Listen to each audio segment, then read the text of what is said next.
Buenas tardes con todos y todas. Gracias por acompañarnos el día de hoy.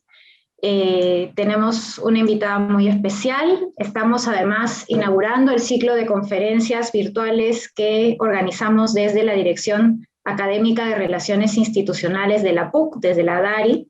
Esta es nuestra primera charla de este año 2021 y nos acompaña Patricia Castro Obando desde China, que nos va a estar dando la charla ¿Cómo logró China controlar el coronavirus y qué viene después? Estamos todos expectantes por escuchar la ponencia de Patricia. Y nos acompaña también el día de hoy Eduardo Daryan, director académico de la DARI. Antes de dar paso propiamente a nuestra ponente y a nuestro moderador, quiero recordarles, por favor, que es importante mantener los micrófonos apagados para evitar que se nos filtre el ruido y también que pueden ir formulando sus preguntas a través del chat del Zoom o de los comentarios en el Facebook Live, donde estamos también haciendo la transmisión en vivo. El equipo organizador de esta charla va a recoger los comentarios y las preguntas para que se le puedan transmitir a nuestra ponente una vez haya concluido su charla, ¿no? Sin más demoras, entonces, voy a dar paso a Eduardo Daryan para que nos presente a nuestra expositora del día de hoy. Muchas gracias, Mari. Me da muchísimo gusto tener a Patricia Castro con nosotros hoy día para hablar precisamente de este tema. Patricia, muchos la seguimos cuando era la avanzada del coronavirus en el Perú. De alguna manera ella nos narraba y nos contaba lo que iba a ser nuestro futuro. Sabíamos que venía la pandemia, pero ella nos estaba contando cómo se habían organizado en China, cuál había sido el impacto de la enfermedad, cómo poco a poco la sociedad fue pasando por la cuarentena y la adaptación a la cuarentena, y también nos ha acompañado con una serie de artículos, reportajes sobre post primera ola, el inicio de la vacunación. Entonces creo que la experiencia que nos puede dar es muy rica, desde una perspectiva internacional, pero también desde una perspectiva local, ¿no? Cómo dialogan esas experiencias en China con lo que estamos viviendo nosotros en la actualidad. Lamentablemente creo que ya no es el futuro lo que nos narra Patricia, sino, digamos, una sociedad que está de alguna manera ya pasando esto y nosotros recién estamos en el momento más duro de la segunda ola, ¿no? Entonces, también creo que hay una reflexión que hacer sobre eso y lo que viene.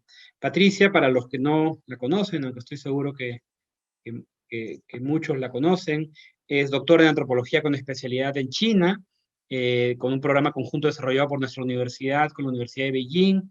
Es también magíster en comunicaciones, licenciada en literatura y lingüística. Ha sido corresponsal en China y corresponsal de guerra en Afganistán e Irak del diario El Comercio. Se ha desempeñado como profesora en la Universidad de Beijing y presentadora de noticias en la televisión china. Ha publicado, Apasionados por el Perú, 18 relatos de personajes chinos con un mismo corazón peruano en 2013, y Los Hakka en el Perú del 2019, una edición en chino, que esperamos pronto pueda hacer una edición también en castellano. Y desde que se inició la pandemia en China publica informes en la plataforma Medium, que son de los que estaba hablando al presentarla, y en el 2020 ha sido docente de la PUC en cursos de política china, literatura china. Hace 16 años que reside en Beijing con su esposa y su perro, y esperamos verlo mucho más por la PUC en los meses y años que vienen. Por favor, Patricia, bienvenida, un gusto tenerte contigo y nos vemos en las preguntas nuevamente. Un abrazo. Muchas gracias, Eduardo, por esta cálida bienvenida. También quiero agradecer a Mari por toda su ayuda y a todo el equipo que ha hecho posible este diálogo que vamos a sostener ahora. Me siento muy contenta de regresar a mi casa, la PUC. Bueno, tengo aquí una presentación y voy a compartirla. Y voy directamente al tema porque hay mucho que abordar. Un segundo.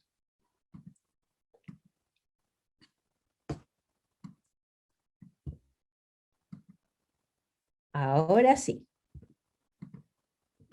Se ve, ¿verdad? Sí, sí se ve.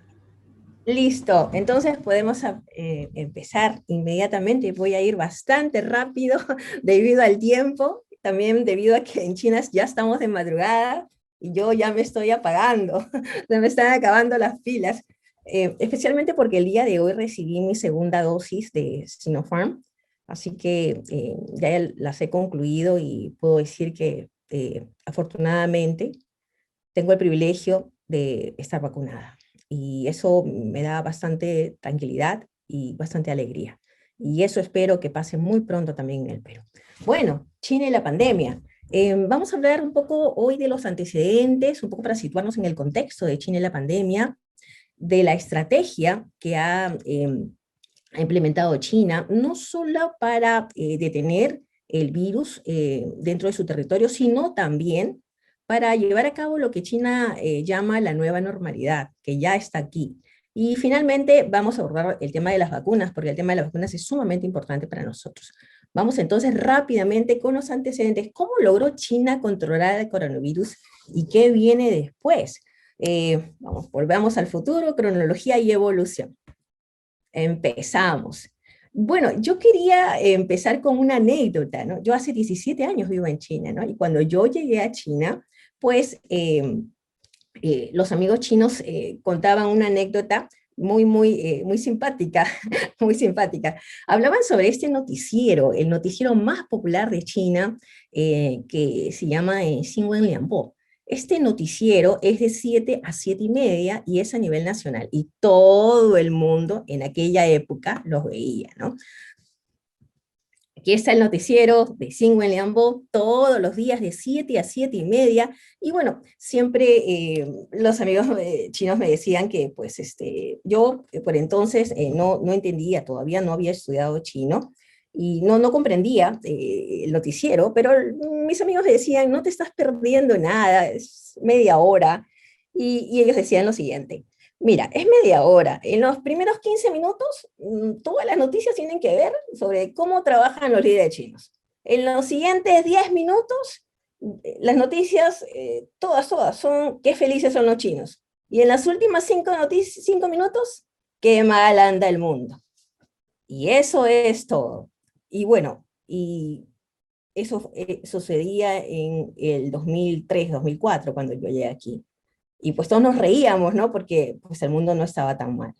Sin embargo, 2020 todo ha cambiado. Especialmente ahora, 2021, donde pareciera que de eso que nos reíamos, ya no lo podemos hacer. O sea, se ha vuelto una realidad.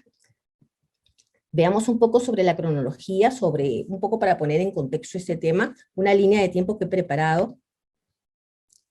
Un poco para situar el tema, como dije, yo creo que casi todos ustedes tienen esto claro, pero estos elementos para mí son importantes para poder entender todo lo que viene.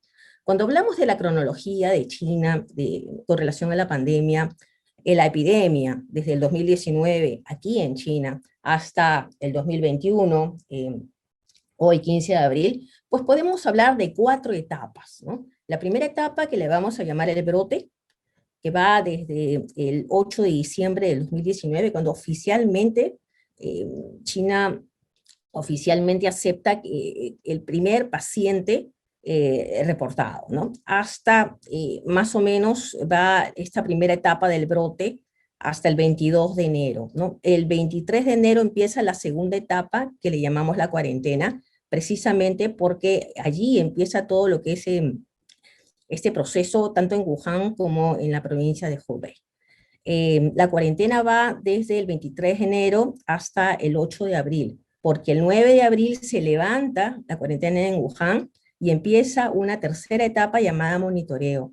Y esta etapa monitoreo pues se va a extender todo el año del 2020 hasta el último día, esto es increíble, del 2020, el 31 de diciembre, cuando finalmente se aprueba la comercialización de la vacuna de Sinopharm y empieza la campaña de vacunación por etapas en China.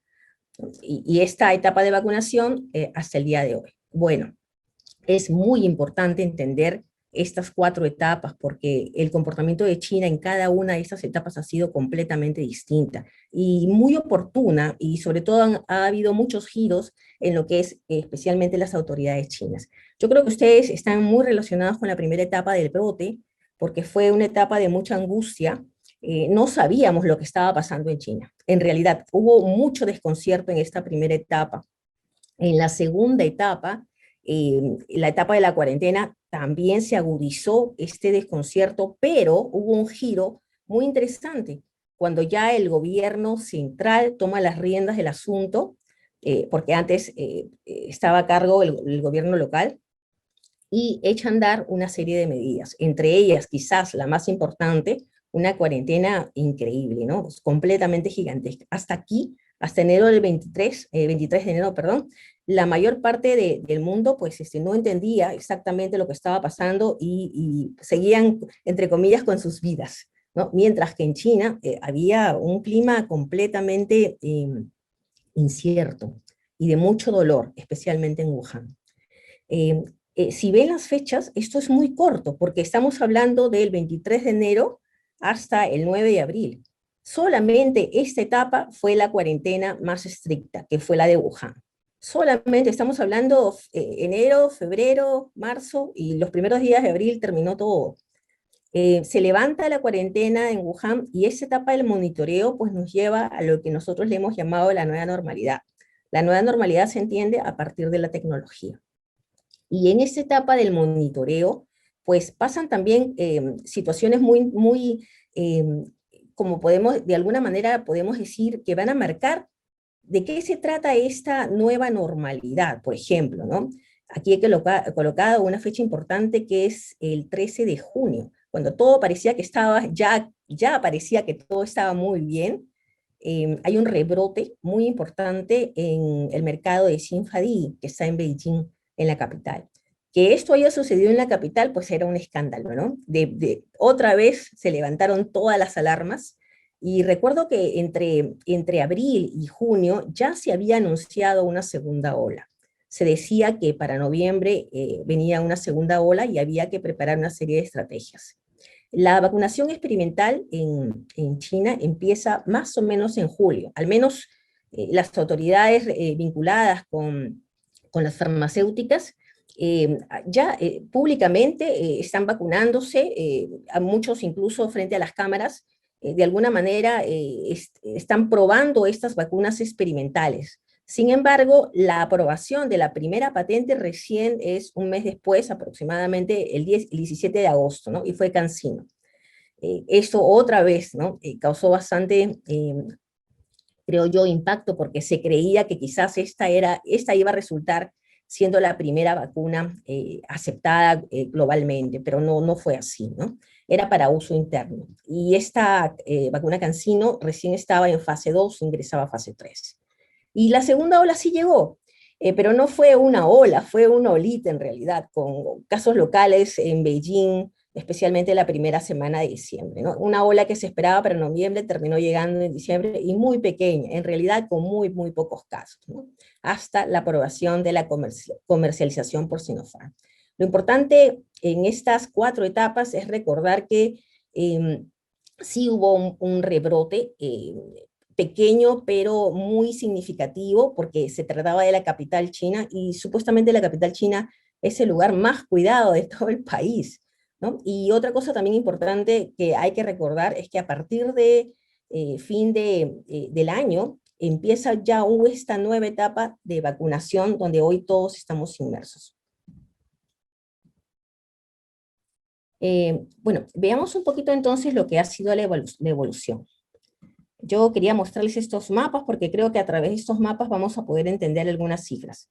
Por ejemplo, si ven este mapa es del 4 de febrero, de esa etapa que yo les hablaba hace un momento, que era de bastante desconcierto, y sobre todo que había una gran desvinculación al principio entre la población y las autoridades locales, y después también centrales, pero posteriormente hay una reconciliación en el momento que la población siente que las autoridades centrales dominan, controlan, y sobre todo hay una victoria frente al virus. Bueno, así lucía este mapa el 4 de febrero. Si pueden darse cuenta, acá está justo en el corazón, eh, la ciudad de Wuhan y Hubei, y por supuesto todavía hay zonas en este momento con bastantes casos reportados. Y ahora les voy a mostrar los mapas de hoy, un poco para que puedan hacer la comparativa. Este es un mapa total, ¿no? Completo. Ahora, estas son cifras oficiales del gobierno. China solo ha aceptado hasta el día de hoy 103.165 casos diagnosticados, nada más. Así, en la misma línea, solamente acepta 4.855 fallecidos, ¿no? Y bueno, ahí pueden leer incluso las otras cifras bastante bajas frente a lo que nosotros vivimos. Ahora, vemos el mapa, este es el acumulado total. Todas esas cifras están al 14 de abril, ayer. Ahora, ¿cómo está China hoy? ¿Cómo está China ahora, en estos momentos? Así. China continental reporta 298 casos hasta el momento, de los cuales, aparte de eso, ¿no? Son 172 en Hong Kong, 1 en Macao, 24 en Taiwán y 495 casos en total. Ese es el consolidado, ¿no? Quizás el lugar más en estos momentos que generó de alguna manera una preocupación fue la provincia de Yunnan, que es aquí, la que está en este extremo, ¿no? Y bueno, otras ciudades que también reportan casos, pero los casos en números son bastante bajos. Y bueno, la capital, Beijing, que pareciera que no se salva jamás.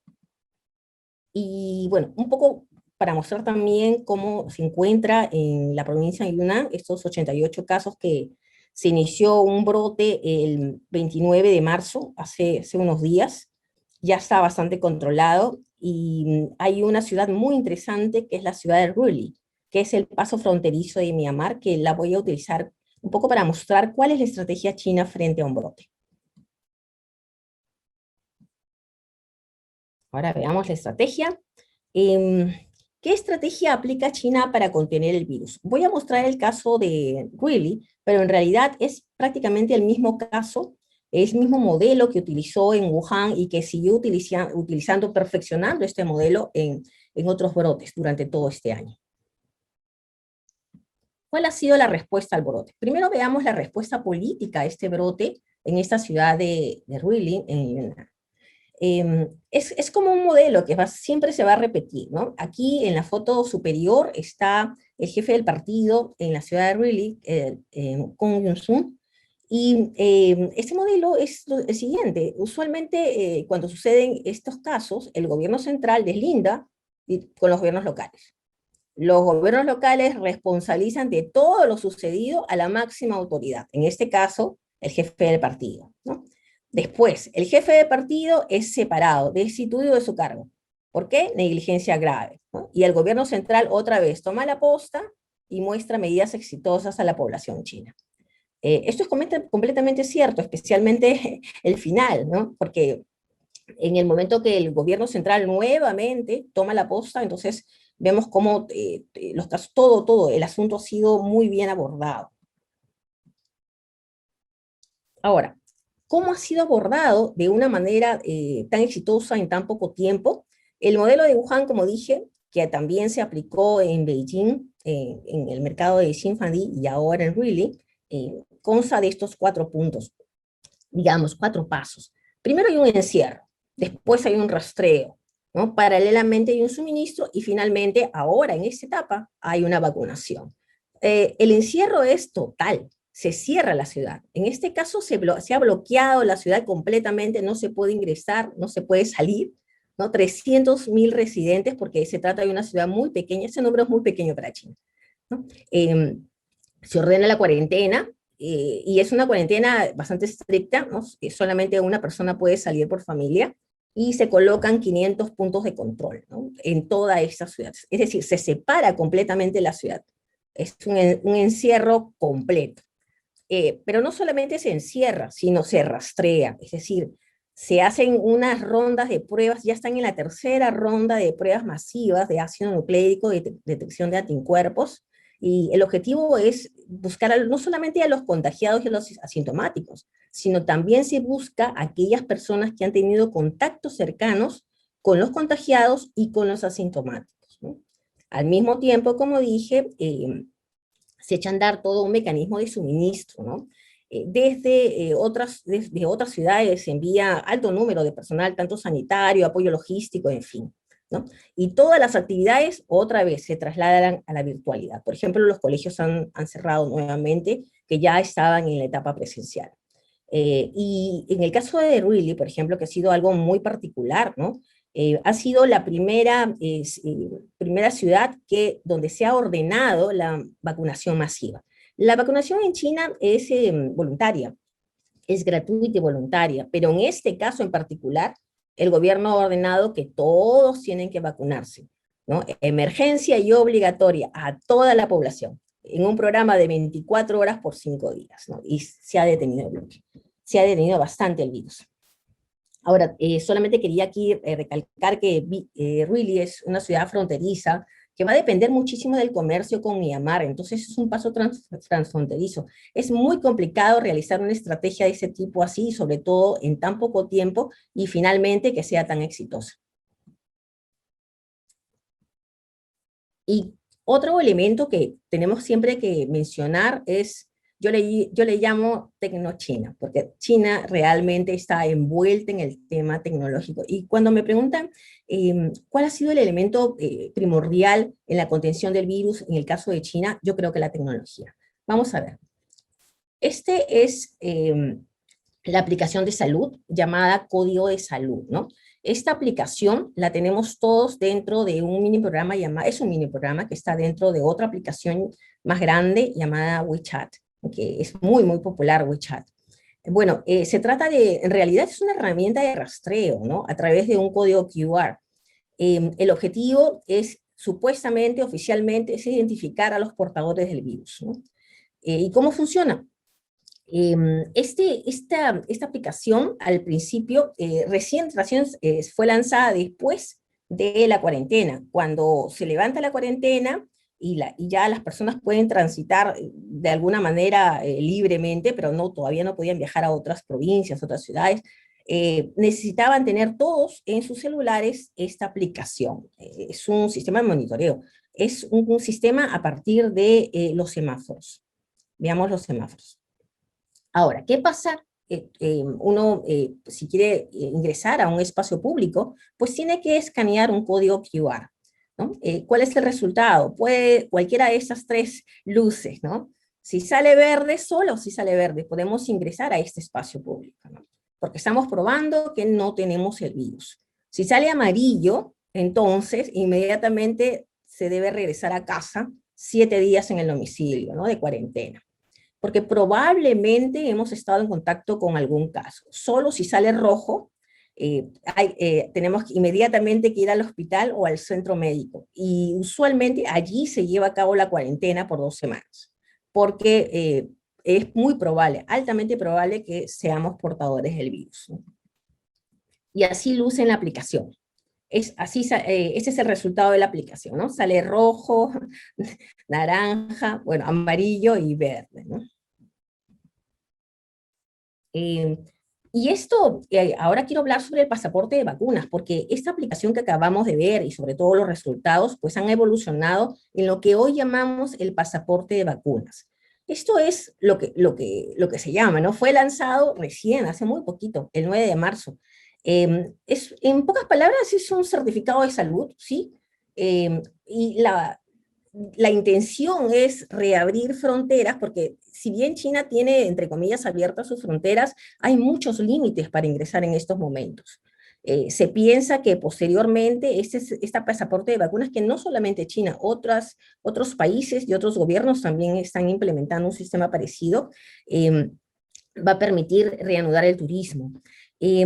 Como dije, este formato ya existía, en China se había utilizado para los viajes nacionales, porque más o menos a la mitad del año ya se permitió viajar ¿no? Entre comillas, de turista, ¿no? Siempre solamente dentro del territorio chino, y pues había algo parecido a esto, ¿no? Es muy parecido. También con código de salud, es un código de salud que funciona con este código QR, y lo importante es que va a arrojar toda una serie de resultados de pruebas, anticuerpos, estado de vacunación, tipo de vacuna, en fin. Ahora lo que China está tratando es que este pasaporte de vacunas pueda ser reconocido en otros países, ¿no? Está pensando muchísimo en sus turistas. Y definitivamente, ¿no? Es para este escenario futuro condicionado del ingreso a China, que será recién a partir del 2022. Finalmente, voy a abordar el tema de las vacunas porque me parece que es muy importante explicar en qué consisten las vacunas chinas, cómo se está llevando a cabo esta vacunación masiva en China y cuáles son las metas. Vamos con las vacunas. Este es un tema también que en estos momentos pues está circulando muchísimo, ¿no? La gente se pregunta, ¿es eficaz la vacuna china? En Perú tenemos Sinopharm. Y otra pregunta es, y mucha gente también, sobre todo los especialistas, con el alto número de población que tiene China, ¿alcanzará la producción tanto para la demanda local como para la demanda internacional? Pues vamos a ver cómo están los números. Primero veamos el tema de las vacunas, ¿no? Estas son las vacunas que están autorizadas para la comercialización, las que están en blanco, y las de negro están autorizadas, pero para un uso de emergencia dentro de China. Ahora, ya todos conocemos, Sinopharm tiene dos versiones, la de Beijing y la de Wuhan. En términos de eficacia, por ejemplo, la de Sinopharm de Beijing, que es la que se utiliza en Perú, tiene una alta tasa registrada, tanto en Emiratos Árabes, recientemente en Argentina, y en Beijing, la casa matriz también reporta un 79.3, ¿no? Esta es, digamos, la vacuna china que tiene mejor tasa de eficacia, ¿no? Y bueno, son 2 dosis.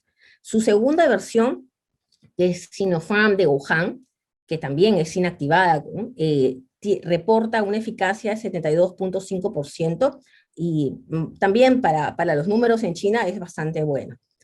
Igual, son 2 dosis. Después viene una vacuna que pues, ha estado en mucha controversia debido a que los índices de eficacia que está reportando en diversos países varían demasiado. Es el caso de Sinovac y su vacuna Coronavac. También es inactivada, por ejemplo, las cifras de los índices en Brasil, 50 y algo, Indonesia 65 y Turquía 83, ¿no? Que le da el mejor marcador. No son de 2 a 3 dosis. Y finalmente CanSino, que es esta vacuna, ¿se acuerdan que mencioné al principio, que fue la primera en obtener la patente? Bueno, esa es de vector viral y también tiene un reporte de 75%. Estos son más o menos los márgenes. Y la particularidad de CanSino es que es solamente una dosis. Estos son más o menos los márgenes de las vacunas chinas, las 3 primeras inactivadas y solamente la de vector viral. Sin embargo, hay otras 3 muy interesantes que se acaban de aprobar para uso de emergencia dentro de China, que es la de Anhui Zhifei, o también llamada ZF 2001, que está en la fase 3. Esta es recombinante, por ejemplo, ¿no? Al parecer todavía no, por supuesto, no se ha dado a conocer la tasa de eficacia, pero se requieren 3 dosis. Sinopharm está probando con una nueva vacuna, ya está en ensayos clínicos, ha obtenido la autorización, también es recombinante, y esta última vacuna, que es la Wax, esta es muy interesante porque esta está utilizando la tecnología de ARN mensajero, ¿no? Que no se utilizaba en China. Solamente quiero recalcar acá que la de Anhui, por ejemplo, que se está haciendo fase 3 en Ecuador, es una vacuna donde las poblaciones está muy orientada para personas de tercera edad. Pero no son las únicas vacunas, ¿no? Hay otras 10 potenciales vacunas chinas que también en estos momentos están en fase 1, fase 2, ¿no? Tratando de ingresar. El gran problema con China siempre es una constante aquí, que faltan transparencia de los datos, ¿no? Prácticamente fase 3 no conocemos los datos.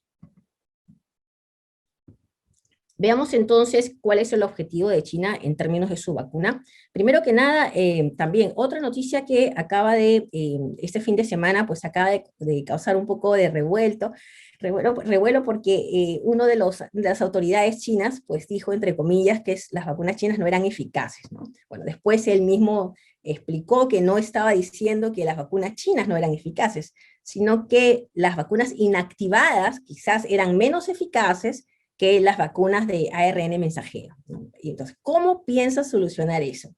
Veamos, pero antes de entrar a ese punto, aquí en China, pues el punto más alto, ¿no? La mirada, y que pasa en todos lados, son esta vacuna de Pfizer y BioNTech, también la de Moderna, que usa esta tecnología ARN mensajero, y sus tasas de eficacia son bastante altas, 95%, a comparación de las vacunas chinas que, como dije, bordean 70 y tantos, casi no llegan al 80%.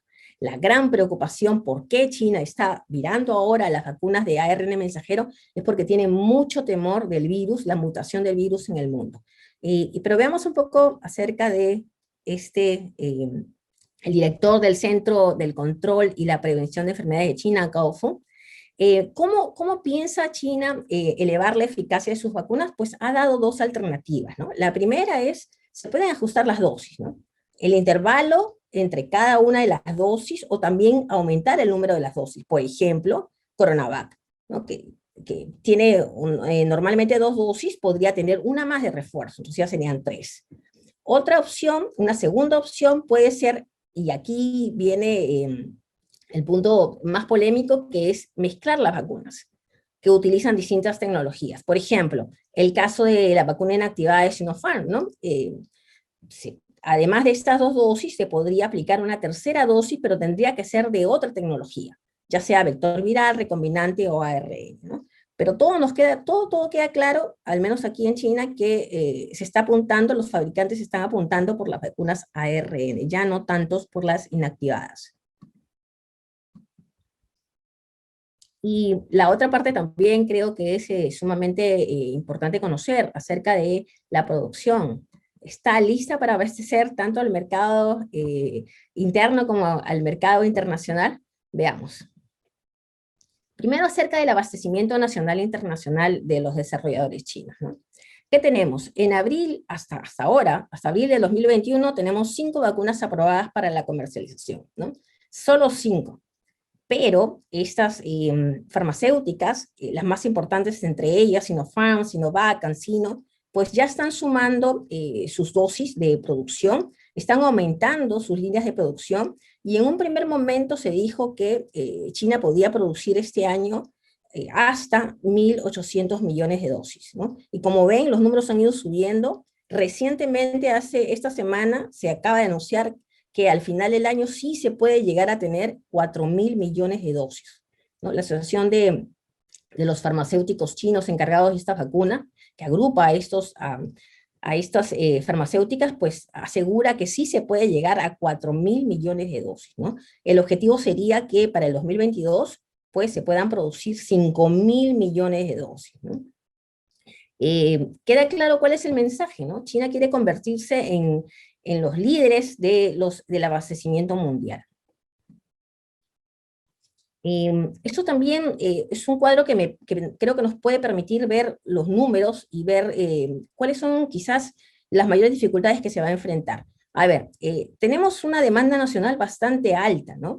Se ha calculado que se requieren 3.000 millones de dosis este año, ¿no? Bueno, este número por supuesto hay que partirlo en 2, porque cada persona debe recibir por lo menos 2 dosis, ¿no? Si tenemos en cuenta que China tiene 1.400 millones de habitantes, pues los números son bastante complicados, ¿no? Pero no solamente eso, ¿no? También tenemos esta demanda internacional, ¿no? China ya tiene muchos compromisos adquiridos, me refiero a las farmacéuticas chinas, con otros gobiernos.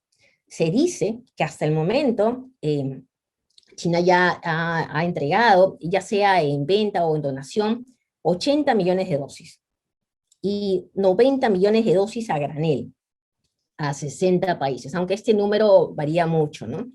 Y además de eso, también tendríamos alrededor de 500 millones de dosis comprometidas, ¿no? Los números son altísimos.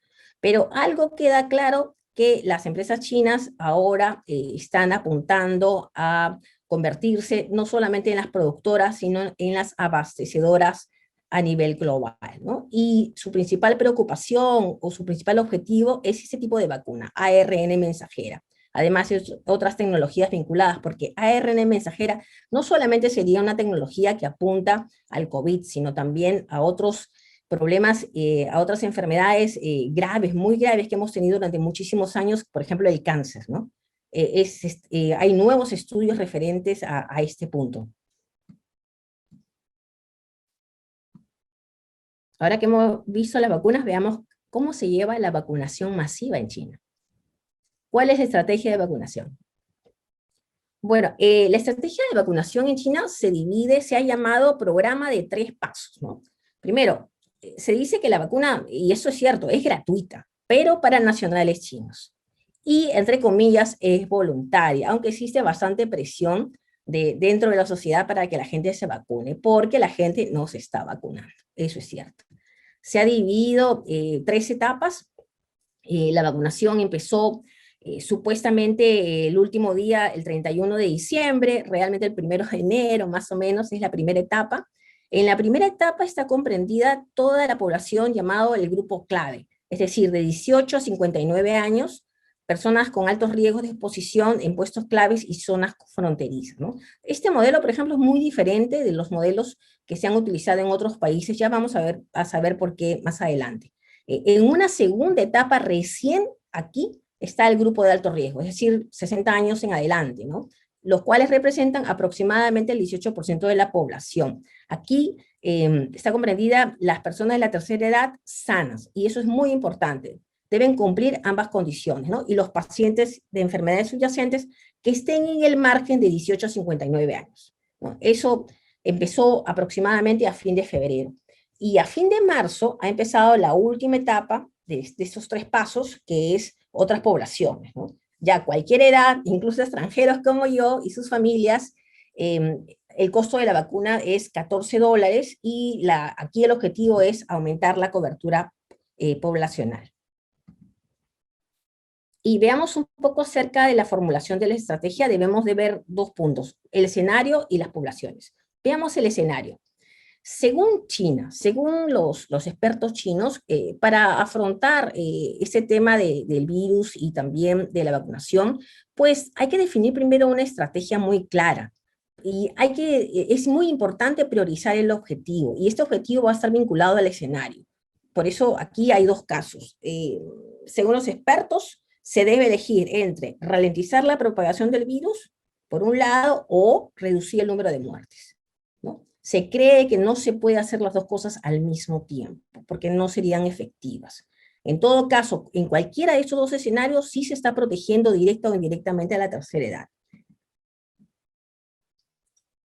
Y aquí está el orden de vacunación que lo acababa de mencionar, según el escenario. Por ejemplo, puse aquí la comparativa con Perú para que se entienda, ¿no? En China, como el escenario, en el caso del país, está bastante controlado la epidemia, entonces se cree que el índice es bajo, por lo tanto, se deben primero vacunar los jóvenes y los adultos, entre 18 y 59. ¿Por qué? Porque se piensa que es este grupo objetivo con el cual se puede construir una barrera inmunológica, ¿no?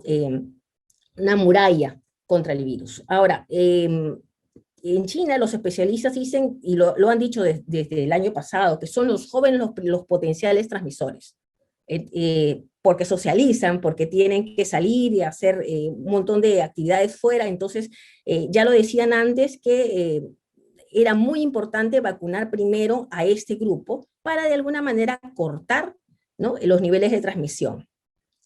Mientras que en Perú pasa lo contrario, ¿verdad? En Perú la epidemia no está controlada, ¿no? Y los casos oscilan, pero se mantienen siempre altos. Por lo tanto, en el caso del Perú, o escenarios parecidos, ¿no?, los especialistas chinos recomiendan que primero se vacune al grupo de alto riesgo, es decir, las personas de tercera edad, ¿no? Los más vulnerables, y después el otro grupo, ¿no?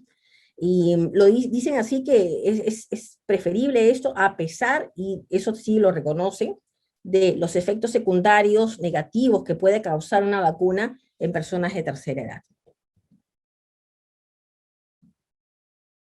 Veamos entonces rápidamente las metas, hacia dónde va China, rumbo a la inmunidad colectiva.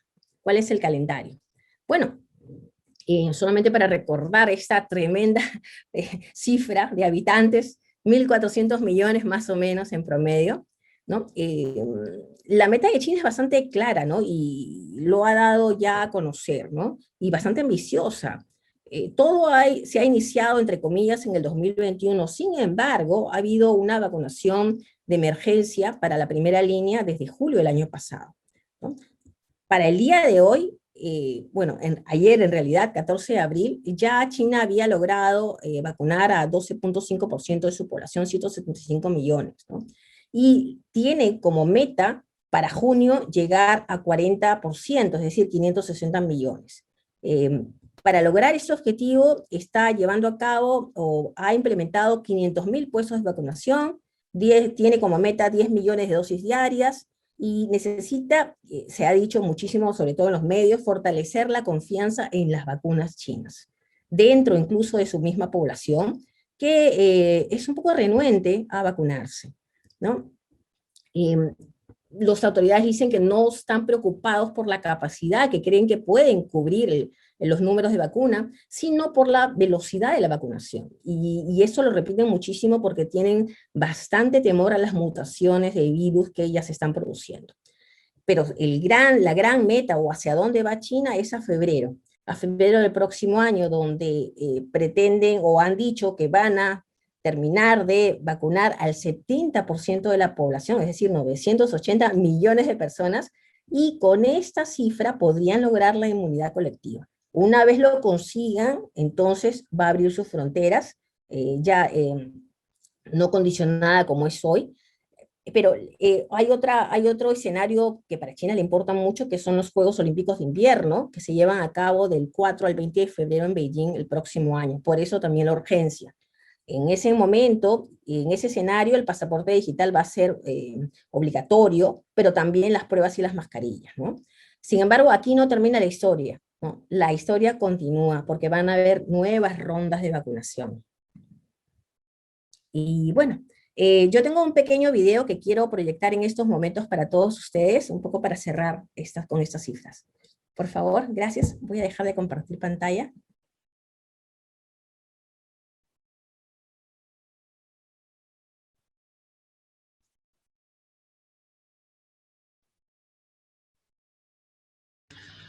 Start here, Dana. I'll tell you why it started in China. Okay. Because they have these markets where they're eating raw bats and snakes. No, they are a very hungry people. Well, I think China is to blame because the culture where people eat bats. It's not racist to point out that eating bats is batshit crazy. This groundless accusation is not only voiced by Western politicians and media, but also circulated among Western netizens, which engendered the spread of countless racist memes. So here comes the big question. Do Chinese people eat bats? As the only mammal that is capable of sustained flight, bats have developed the most unique and robust immune system, which makes them immune to the virus that is fatal to others.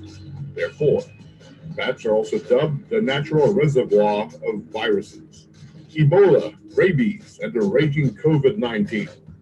Almost every lethal disease can be traced to bats. Close contact with bats poses a threat to human health. Even so, the phenomenon of consuming bats is not uncommon. According to an article published by the journal Springer, bats are consumed as food in African, Asian, European, and Pacific countries. The 1999 edition of Oxford Companion to Food compared the taste of bat meat to that of chicken. In Palau, fruit bat soup is a popular delicacy. In Indonesia's Manado, bats are prepared with green chili pepper and made into paniki. So, what is the phenomenon with bats in China? As D.H. Lawrence described in his poem Bat, in China, the bat is symbol for happiness. This is not just a metaphor, but literally true in Chinese. The character of bat is homophonic to good luck. So, if bats fly into a house, they are believed to bring good fortune. Therefore, the image of the bat is common in traditional Chinese architectural ornaments, paintings, and porcelain. Prince Gong's mansion in Beijing, for instance, is called the Land of 10,000 Folds of Luck because it was decorated with 10,000 images of bats. Apart from the symbolic trait, bats were believed to have medicinal value in ancient China. The Ming Dynasty traditional Chinese medicine scholar Li Shizhen noted in his masterpiece Compendium of Materia Medica that powder of charred bats could enhance people's eyesight, enabling them to see crystal clear at night. Despite that, Li Shizhen was very scrupulous about consuming bats. He warned that bats may cause severe diarrhea and cited several cases of deaths related to incautious consumption of bats. So it can be seen that bats have not appeared on Chinese people's menu for centuries. The Chinese food culture is profound and extensive. Bats, however, have always been absent from Chinese people's dining table, forcing the world to accept the notion that people in China eat bats is not only racist, but also prejudiced and ignorant.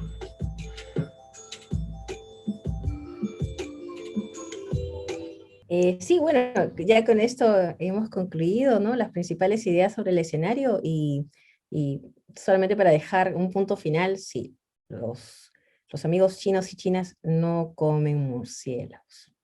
Muchas gracias, Patricia, gracias y un aplauso virtual de todos por la excelente charla y que, de nuevo, ¿no?, toca muchísimo lo que nos está pasando ahora, y en realidad la mayoría de preguntas, sabemos que tienes que ir a dormir porque estás de madrugada, pero las voy a agrupar en 3 preguntas de las que han llegado, porque justamente creo que tienen mucho que ver con estas preocupaciones desde el Perú a lo que nos has narrado, ¿no?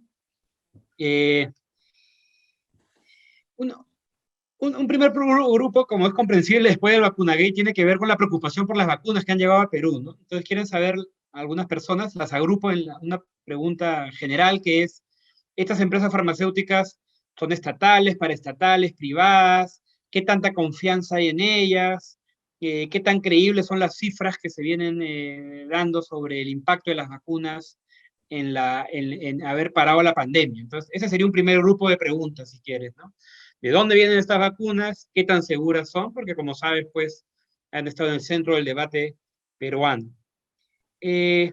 Otra pregunta que me parece muy interesante es cómo así una cuarentena tan corta tuvo un impacto tan largo. O sea, fue una cuarentena no corta, porque fue larga, obviamente, pero de alguna manera esa cuarentena sí sirvió para detener nuevas olas o nuevos fenómenos. Cuéntanos un poco más de eso. ¿Es cierta esta imagen? ¿No es tan cierta? Para ver qué piensas sobre eso, ¿no? ¿Fue una medida efectiva que luego ya no dio lugar a nuevas olas, o en realidad hay más información ahí que compartir? Y lo otro es más un tema de régimen político, digamos, ¿no? ¿Cuánto crees que el éxito de la estrategia haya tenido que ver, pero también los problemas de lidiar con el virus hayan tenido que ver con el tipo de Estado que es China, ¿no? Un Estado de características, como sabemos, pues de un régimen estatal fuerte, pero al mismo tiempo con formas de participación, que a veces visto desde fuera no se conoce, ¿no? No es el típico autoritarismo de un politburo cerrado, sino que tiene pues muchos canales de comunicación de la sociedad hacia el Estado. ¿Qué tanto crees que de esas características hicieron más eficiente, más ineficiente el combate del virus? Y con eso cerramos, Patricia. Gracias. Sí, muchas gracias. Voy a intentar, pues, resumir algunas ideas. antes de convertirme yo en murciélago. Bueno, sí, Sinopharm, por ejemplo, es la vacuna que tenemos en Perú y sé que genera muchas dudas y poca confianza, quizás por ser China, ¿no? Ahí creo que también hay un prejuicio de parte nuestro, ¿no? Ahora, ¿qué pasa en China? Hay una desconfianza de la población, pero no necesariamente por Sinopharm. Hay una desconfianza por las vacunas chinas porque no tienen una historia muy feliz en China. Eso es cierto. Entonces, las personas son un poco renuentes a vacunarse. Y como las vacunas ahora son voluntarias, no son obligatorias, entonces mucha gente quiere saber qué va a pasar después del 40%, ¿no? Todo esto ha sido muy reciente, por lo tanto, por supuesto, no tenemos cifras, porque eso es casi imposible, tener las cifras de la tercera fase, no hay transparencia en ese sentido, lo cual también genera más inquietud de parte de la población. Entonces, mucha gente quiere esperar al 40% a ver, siguen aquí entre nosotros y entonces se van a vacunar.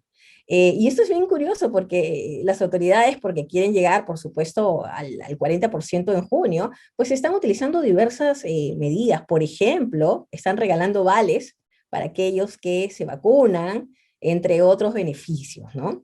Están colocando stickers en las tiendas donde la gente ya se ha vacunado, ¿no? Y, por ejemplo, si uno va a una tienda y tienen sticker verde, entonces quiere decir, ya, aquí casi todos se han vacunado, entonces ya estoy seguro, ¿no? Entonces, distintas estrategias. Han echado a andar, por ejemplo, el bus de vacunación, ¿no? Que está yendo por todos lados, ¿no? Para invitarte a vacunarte.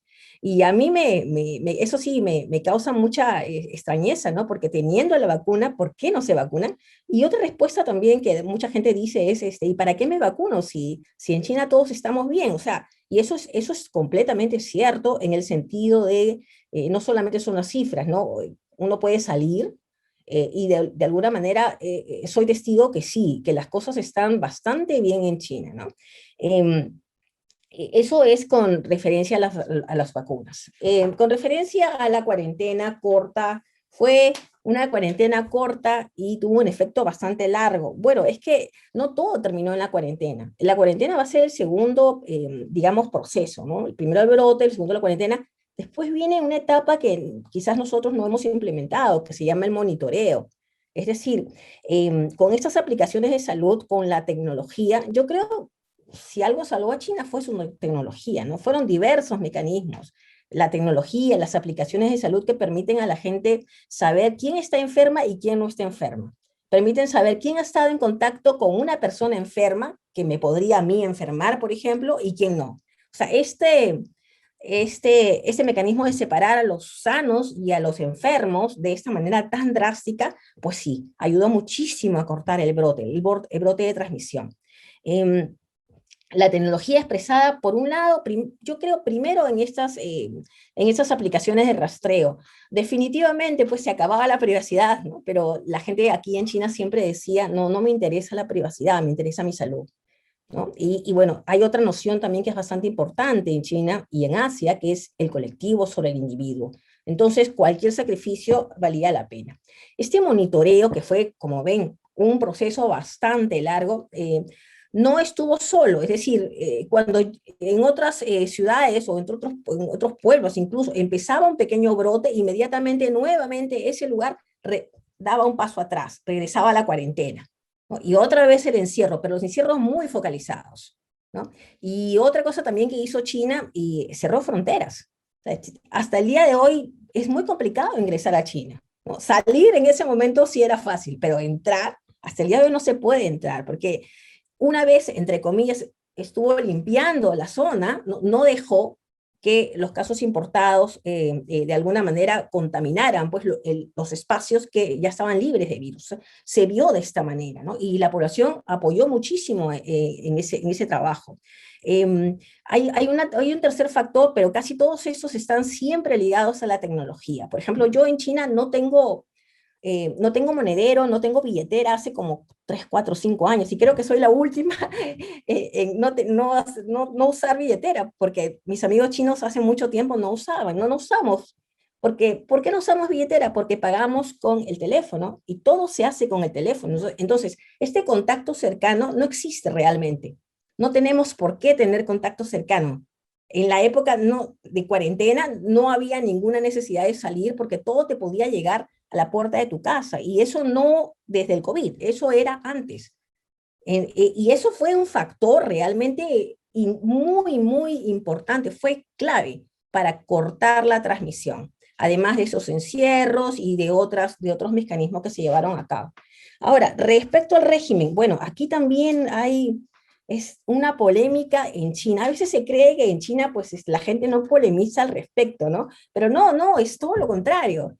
Lo interesante es que hasta hace unos años había mucha gente que dudaba si su régimen estaba bien o era el correcto, ¿no? Porque quizás la democracia, ¿no? Quizás deberíamos ir rumbo a la democracia, quizás nuestro régimen, quizás tiene muchas dolencias, adolece de muchas cosas, y la verdad que hoy mucha gente con la que converso, pues ya no solamente no tiene dudas, y no solamente dice mi régimen está bien, sino lo que estoy escuchando mucho es mi régimen es el mejor.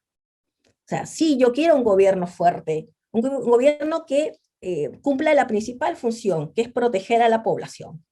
Y mientras este gobierno logre protegernos, entonces, y además hacernos ricos, entonces que se quede todo el tiempo que quiera. Entonces, en ese sentido, hay un tremendo pragmatismo de la población china, ¿no? Si el gobierno funciona, que se quede. En el momento que no funcione, se va a ir. Y eso sí, digamos, los líderes chinos han enfrentado varias crisis. A veces pensamos desde afuera que no, que es un gobierno autoritario, muy fuerte, muy sólido, y no es así realmente, ¿no? Todo el tiempo tiene que lidiar con la población. Hay muchas críticas dentro de China, especialmente en un tema que no han terminado de solucionar, que es la corrupción, que es una corrupción bastante alta, así como es China, así en números también es, ¿no? Pero el tema de la pandemia y el tema de la gobernanza, entre comillas, ¿no? El tema de sentirse que en China estoy seguro, pues les ha dado a los ciudadanos chinos un concepto bastante alto de nacionalismo, por ejemplo, ¿no? Se ha impulsado, ¿no? Ya no encuentro las palabras, ¿no? El tema de nosotros los chinos, ¿no? Y eso, pues, eso sí me causa preocupación, ¿no? Nosotros los chinos que estamos bien aquí dentro de este espacio, del reino del centro, dentro de nuestras murallas, ¿no? Porque fuera de eso, ¿no? El mundo está en crisis, ¿no? Y aquí termino con esa misma idea con la que comencé, ¿no? Yo comencé con una anécdota que se contaba en el 2003 y que todos los amigos chinos, pues ellos mismos se burlaban de su propia televisión propagandística, ¿no? Y ahora ellos mismos dicen, oye, eso se ha hecho realidad, ¿no? En China estamos bien y en el mundo todo está muy mal. A tu micro. Sí, me lo enojes, me lo apagan. El comando central está controlando lo que digo. Muchísimas gracias, Patricia. Ha sido, como siempre, una charla impresionante. Yo creo que cuando las cosas se normalicen, tenemos planeados estancias de dictado de clases allá, mucho más intercambio, de repente un summer school para estudiantes PUC que puedan ir para allá, así como vienen muchos estudiantes chinos a la PUC en estos cursos, porque creo que todo lo que nos has contado nos muestra pues que cada vez más tenemos que estar viendo Asia-Pacífico y en particular China, ¿no? Como algo un país que determina lo que somos y que seguirá haciéndolo por los próximos años. Así es que agradecerte y darte un abrazo, espero que ahora no solo virtual, sino que uno más se unan en poder darte un aplauso y como siempre, muy agradecido. Gracias por estar acá y sobre todo por la hora, Patricia, lo valoramos mucho. No, todo lo contrario. Muchas gracias por conectarse, ¿no? Se me han quedado muchos temas aquí, ¿no? Especialmente el tema político, ¿no? Que la imagen de China hoy, cómo se piensa China frente al mundo, el ascenso chino, en fin. La pandemia nos ha hecho un salto adelante, como se diría desde China, ¿no? Y pues estamos frente a una nueva China, y yo pienso que lo más importante es una nueva China que es una gigante, que no tiene culpa de ser un gigante es un gigante. Pero nuestra responsabilidad de nuestra parte, porque nos conviene, es entenderla, comprenderla. de alguna manera para poder entrar en sintonía. China tiene elecciones y también tiene antilecciones, ¿no? Y por eso es muy bueno conocerla. Gracias a todos. Muchísimas gracias, Patricia. Hasta luego. Gracias a todos por estar aquí. Gracias, Mari. Gracias al equipo de la DARI, como siempre. Todo excelente. Solo un último segundo para nuevamente agradecer y contarles a todos los asistentes al evento que vamos a estar compartiendo el video por sus correos electrónicos y por redes para que también los que se lo perdieron puedan verlo. Vienen más conferencias virtuales, así que vamos a seguir informando. Ojalá haya nuevas oportunidades con Patricia también de coincidir y seguir pensando estos temas. Y nada, a cuidarse muchísimo, que esto todavía por acá no acaba, así que es lo que nos toca y seguiremos pues en contacto. Gracias nuevamente, Patricia, y a descansar.